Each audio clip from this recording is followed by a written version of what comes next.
কৈলাসহর শ্রীরামপুর ৫ নম্বর word এলাকায় বিগত ১১ মাস পূর্বে নিখোঁজ হওয়া যুবককে ফিরে পাওয়ার জন্য মঙ্গলবার সকালবেলা সংবাদ মাধ্যমে দ্বারস্থ হয় এলাকাবাসী। ঘটনার বিবরণী জানা যায়, ওই এলাকার বাসিন্দা পৃথ্বীশ দাস নামে এক যুবক 2023 সালের মে মাসের 24 তারিখ হঠাৎ করে নিখোঁজ হয়ে যায়। অনেক খোঁজাখুঁজি করার পর তার সন্ধান না পেয়ে 2023 সালের মে মাসের 25 তারিখ কৈলাসহর থানায় একটি মিসিং ডায়েরি করে পৃথ্বীশ দাসের পরিবারের লোকেরা। সে সিএসপি সেন্টারে কাজ করত, তবে সেটি কী কারণে হঠাৎ করে নিখোঁজ হয়ে গেল সেই বিষয়ে কিছু জানা যায়নি। পরবর্তী সময়ে পৃথ্বীশ দাসের পরিবারের লোকেরা ঊনকোটি জেলার জেলা শাসক, জেলা পুলিশ সুপার ও কৈলাসহর মহকুমা শাসককে লিখিতভাবে জানানোর পরও কাজের কাজ কিছুই হয়নি। এখন পর্যন্ত তার কোনো হদিশ পাওয়া যায়নি, তাই এলাকাবাসীরা আজ তাকে ফিরে পাওয়ার জন্য সংবাদ মাধ্যমের দ্বারস্থ হয়। পৃথ্বীশ দাসের বড় ভাই গৌতম দাস সংবাদ মাধ্যমের মুখোমুখি হয়ে বলেন, আমি আমার ভাইকে ফিরে পেতে চাই। বর্তমানে ও বাড়িতে না থাকার কারণে আমার মা অসুস্থ হয়ে পড়েছে, তাই তাকে যদি কেউ দেখতে পায় তাহলে 9863167838 আমার এই নাম্বারে যোগাযোগ করার জন্য সবার কাছে আমি অনুরোধ রাখছি। কি সমস্যা বলছেন? আমার ভাই পৃথ্বীশ দাস 2023-এ 24 মে বাড়ির থেকে মানে কাজের জন্য আর কি 12টা সাড়ে 12টার সময় এরকম বাড়ির থেকে বেরিয়ে গেছিল। এরপরে দিয়া তাহলে আমরা সন্ধ্যার সময় ফোন করছি, কিন্তু ফোনে রিং করছে কিন্তু ফোন তুলছে না।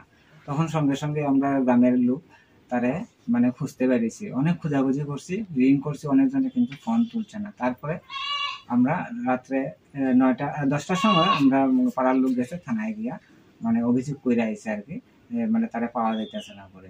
তারপরের দিন সারা রাত্রবেলা আমরা প্রত্যেকে খোঁজাখুঁজি করছি। তারপর দিন সকাল 10টার সময় আমরা পাড়ার লোক সব গিয়ে একটা মিসিং ডায়েরি করছি। 25 তারিখ? হ্যাঁ, 25 তারিখ আমরা একটা মিসিং ডায়েরি করছি।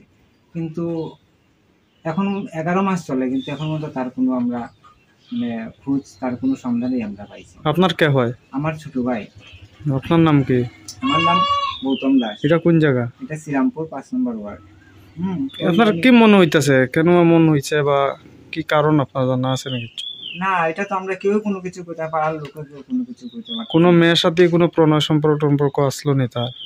এমনি তো কেউ জানে না, আমরা নিজেও জানি না। যদি থাকে আর কি, আমরা তো এটা কেউ কইতে পারি না, বা পাড়ার কেউই কইতে পারে না, গ্রামের কেউ জানে। তার বন্ধু বান্ধবরা জিগাইছে, কেউ না এরকম কোনো যদি থাকে, সে যদি মানে বাইরে যদি এরকম যদি যায়, তবে সে যাতে বাড়িতে যাতে একটা ফোন করে, সে যা কিছুই করুক আমরা সব মান্য আনি মার্কে। যদি কোনো বন্ধু বান্ধবের লগে যদি সে মনোমালিন্য করে, বা তার বিজনেস সম্বন্ধে যদি কোনো প্রবলেম হয়ে থাকে, বা তার কোনো অসুস্থ হইয়া পড়ে, বা তার টাকা পয়সা তার কাছে শর্ট আছে, যে কোনো ব্যাপারে হোক, সে বাড়ির মধ্যে একটা ফোন মানে ফোনে যোগাযোগ করুক আর কি আমরা সঙ্গে। আমরা তো কোনো কিছুই বুঝতেছি না সে এখন আছে কিনা না। তাই আমি প্রত্যেক মানে জনসাধারণের কাছে মানে কইতাছি আর কি, তার কোনো সন্ধান যদি পায়, বা তার সম্বন্ধে মানে কোনো কিছু তারা যদি দেখলে পরে ওই 9863167838 এই নাম্বারে যাতে যোগাযোগ করে। নাম্বারটা আবার কোনছেন?